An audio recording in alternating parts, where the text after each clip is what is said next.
They're called the world's most persecuted people. The Rohingya are a predominantly Muslim ethnic minority who mostly live in Arakan state in majority Buddhist Myanmar. The UN says their persecution in 2017 was a textbook example of ethnic cleansing, and the UNHCR says that the Myanmar government has been killing men, slaughtering children, raping women and burning entire villages to the ground, forcing them to flee to Bangladesh. But where did the Rohingya come from and why are they being persecuted? Myanmar says the Rohingya are illegal immigrants from Bangladesh. The Rohingya say they've lived in Myanmar for centuries. The Rohingya faced persecution for decades, especially after a 1982 war which stripped them of citizenship. But the story of the Rohingya goes back much further than that. Some historians trace the origins of the Rohingya back to the 8th century. They lived in an independent kingdom in Arakan, what is now known as Rakhine State. Arabs traded in the region between the 9th and 14th century.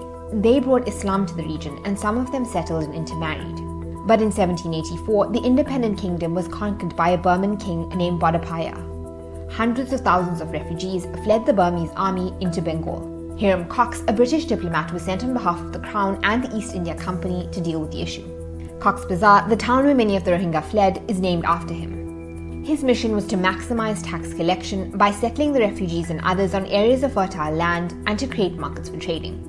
In 1824, after a series of wars, the British began colonizing Burma. They decided to run it as a province of British India.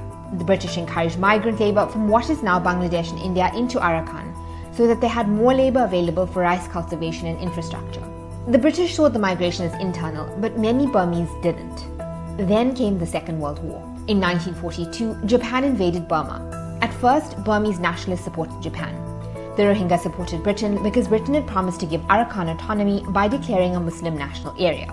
As the British retreated and the Japanese advanced, the Rohingya were targeted and displaced by Burmese who believed that the Rohingya had unfairly benefited from British rule.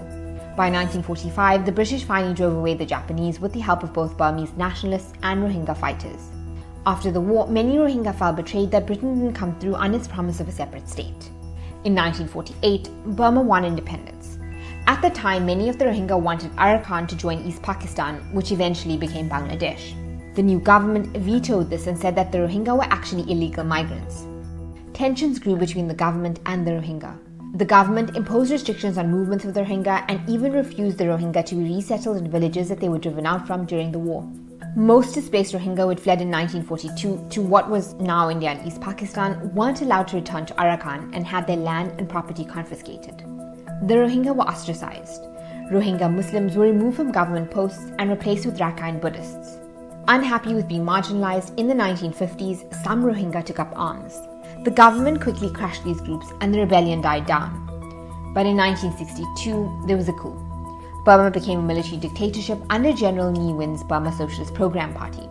They took an even harder line on the Rohingya by dissolving all of their social and political organizations. And in 1977, things got much worse with the Rohingya. Operation Nagamin or Operation Dragon King began. It was intended to root out foreigners.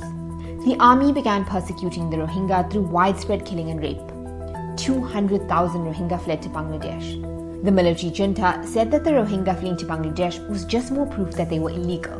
Bangladesh couldn't handle the influx of refugees, so they struck a deal with the UN and Burma so that most of the Rohingya refugees would be returned. In 1982, a new Citizenship Act was declared in Burma. Citizenship was automatically given to people based on them being a part of the national race. Anyone who had come to Burma after British rule was considered illegal. The act applied to all of the Rohingya, despite their long history in Arakan.